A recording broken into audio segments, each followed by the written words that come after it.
কিছুটা অ্যাজাম্পশনে কাজ করে উনি।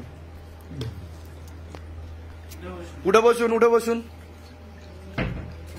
এরকম ভাবে কতদিন বন্ধ ছিল আপনার? এরকম ভাবেই তো আসে আপনার ইয়েতে, এরকমই আসে, কিন্তু আপনার হোশও থাকে, খেয়ালও থাকে আপনার, তাই তো?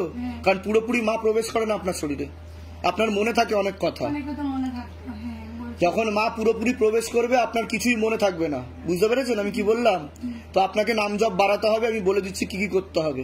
শক্তি ভালো শক্তি, খারাপ শক্তি না, কিন্তু কোনোদিনও কারোর খারাপ করবেন না। শিবধামের ছবি প্রতিষ্ঠা করে কাজ করবেন, আমি বলে দিচ্ছি। কোথা থেকে আসছেন? কোথা থেকে? বর্ধমান। ওখানে তো প্রচুর ঠাকুর বাড়ি। বর্ধমানে কোথায় থাকা হয়? বর্ধমান জংশন। আচ্ছা, ঠিক আছে। নিজেদের বাড়ি? আর ধামের ব্যাপারে কিভাবে জানতে পেরেছেন? ইউটিউব থেকে। ঠিক আছে, আমি বলে দিচ্ছি কি কি করতে হবে। আর আপনার 2 মাস ধরে কি কি সমস্যা হচ্ছিল? কিছু সমস্যা হচ্ছিল শারীরিক? ভয় পাচ্ছিলাম, মনে হচ্ছিল কিছু দেখতে পাচ্ছি, মানে দেহবন্ধন বানানো আছে, মানে ঘরে বাইরে থাকতেই পারতাম না। আচ্ছা, সবসময় ভয় ভয় লাগতো। এক জায়গায় দেখি একটা মাদুলি দিয়েছে, ওটার জন্যই মানে এখন আর কিছু ভয়। ওসব মাদুলিতে কোনো কাজই হচ্ছিল না, শুধু শরীরে পুরোপুরি আসতে পারছিল না, কিন্তু ক্ষতি করছিল আপনাকে।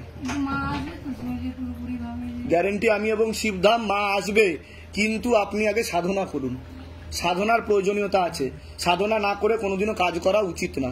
আপনি তো এখন 3-4 মাস কিছুই করবেন না, কাউকে দেখবেন না। আমি একটা মন্ত্র লিখে দিচ্ছি, মানসিক জপ করুন।